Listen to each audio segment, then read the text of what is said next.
The Food Youth Initiative program is a youth network, and it's a program of the Center for Environmental Farming Systems. The program focuses on youth groups that are doing food justice work in North Carolina, mostly from central North Carolina all the way to the East Coast. And these youth groups are focusing on food justice in the many aspects of food systems learning and thinking.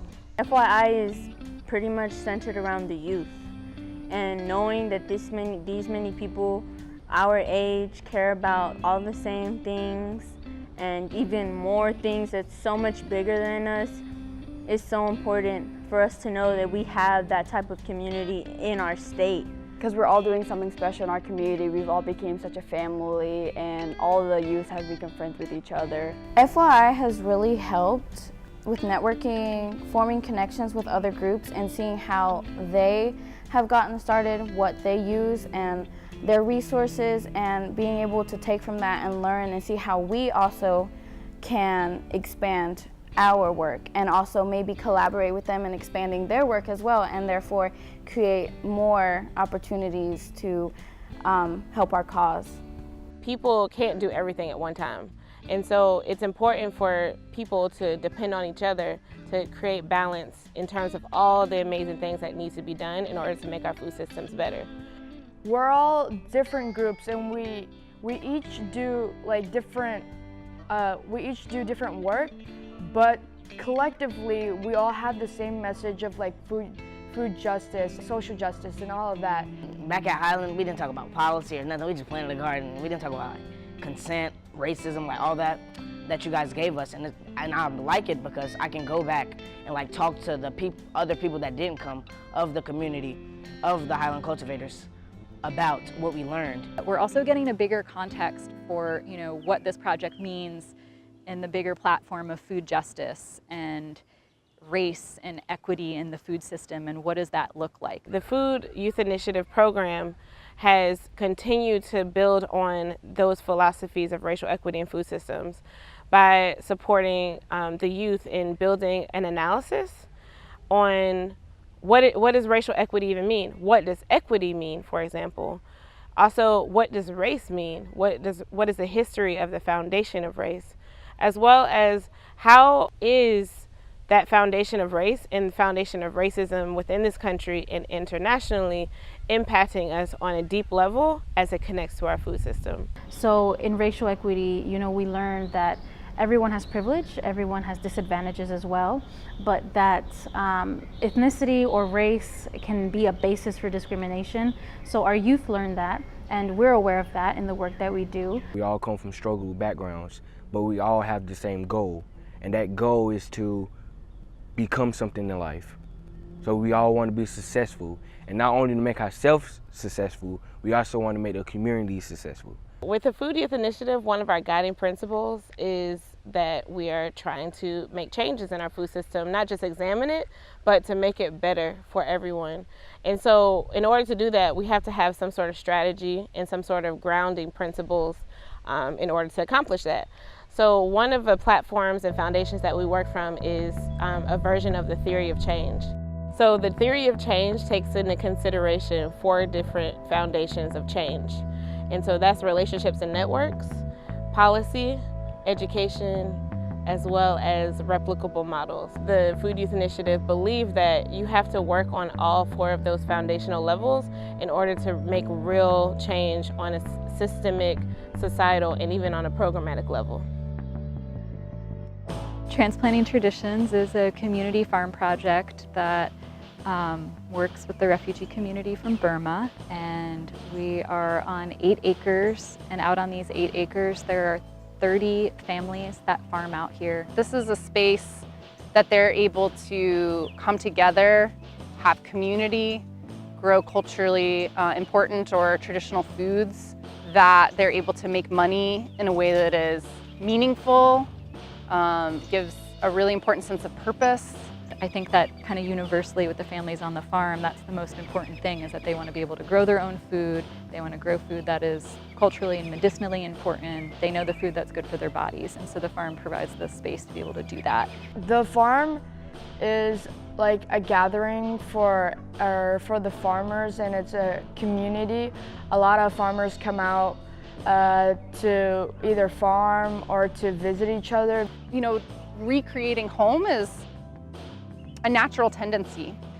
We want to have a place that we belong, a community that we belong in. We are community people. The youth are the advocates for the farm, so they are the voices of the farm. They go out into the community and speak on panels. They give tours of the farm. As youth, we give tours to the people, showing them around and just telling them about the farmers also, about where they come from, their stories. And we tell these people, and they are really fascinated by these farmers and how hardworking they are. So, you know, what's helped build that up is our connection with the Food Youth Initiative and that network. So that's why relationships and networks are important, so that we can continue to strengthen each other's work by looking at each other and experiencing growth and learning from witnessing each other's work. Pupusas for Education is a nonprofit that supports scholarships for undocumented students. Our mission is to help undocumented students have some extra support in their whole experience being able to go to college, because most of the students come from low-income families, so they have to find ways to pay for trying to have their own type of career. We have what I call a for-profit, nonprofit partnership. So we have So Good Pupusas, which is the food truck and catering company, and Pupusas for Education is the nonprofit which supports the scholarship, does all of that. When I work on the food truck, I'm just serving my time. I'm helping because it's important to me, and I like the feeling of being able to help somebody else, even if I don't benefit at all. Our work intersects with racial equity because we are working to uplift a vulnerable community that is affected by opportunity gaps that exist, mostly because of just the separation of categories that we put different people into. The way that the Food Youth Initiative approaches education is really through storytelling. We do believe in research, and we do believe in academics as a platform, but people's experience is so important in educating our communities about some of the pieces of the food system that need to be understood and also need to be shifted. Our scholarship not only directly helps students, but also raises awareness about the issues and the inequities that exist in the education system as far as access and affordability to higher education. So that's what we're hoping to raise awareness about, and that's how racial equity ties into what we do. The Food Youth Initiative focuses specifically on storytelling as a tool for social change. PJC stands for Poder Juvenil Campesino, or Farm Worker Youth Power, and it's a youth group made up of farm worker youth. Either they themselves have worked in agriculture or their parents have worked in agriculture. Our mission is to help farm worker youth to know that they have better opportunities than to be working in the fields. NC Field, which is what PJC branches off, began in about 2009, and they were working to fill service gaps with the farm worker community. One of the things that we push for at the policy level is in raising the age requirement to work in tobacco fields specifically. Our community, we see a lot of farm worker youth there, and it's really tough because I have worked in the fields, and it's really hot in there, and there's really bad conditions that some people don't know about. With tobacco, you can get pesticides on you, and that's really bad. The weather can be like 105 degrees and you'll still be out there. It is important for us to continue doing policy work because we realized whenever we first started that in regards to child labor and farm workers, there are very few people speaking up about farm workers and farm worker issues, especially because whenever it comes to farm worker communities, you do have that fear of retaliation that exists within these very vulnerable communities. Policy is really, really important for us to focus on when looking at food systems, because those are in some ways the rules and the regulations of how institutions and individuals function within our system. But it's also a way of life. These things create a way of life and viewpoints and cultures and influence cultures, and so we have to take we believe that we have to take a very intentional view of how policy is influencing our food system. The youth groups that are a part of the Food Youth Initiative are doing amazing things, amazing work that in a lot of places is unheard of, especially when it comes to youth taking leadership to do work around policy change, work around, for example, with Growing Change, flipping an abandoned prison and turning it into an agricultural aquaponics and recreation center. But allow the youth and allow them to be able to go somewhere and like be themselves and just be able to, be something in life. Because it's kind of hard to do something like that coming from an area like Scotland County. The timeline of Growing Change began in 2011, and it began literally by bringing together these young leaders and giving them an opportunity to reverse their future. Because once they got real with you, they would tell you that they expected to be in prison or to be dead by the time they were in their 20s. I think we should all pause and consider how that would impact our lives if that was the future we expected to have. So we helped them flip their prison. Now, to be real, each guy thought that was a really corny phrase when I first rolled it out as the therapist, right? They didn't think it was corny anymore when we walked them through the 67-acre closed prison in Scotland County and explained that they were being lifted up as leaders to help us figure out what to do with these closed prisons. We have the old abandoned prison in Wagram, North Carolina. We are turning it into a farm, recreation, and educational center.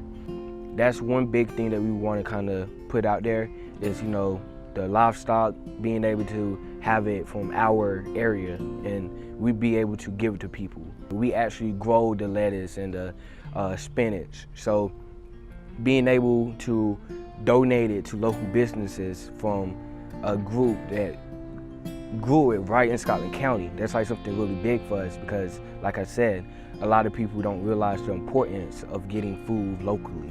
Like I said, they need to know where the food comes from and know that there's no GMOs or steroids or any chemicals like that put into it, so that way that they can not only be healthier but know that they're being healthier, they're eating healthier.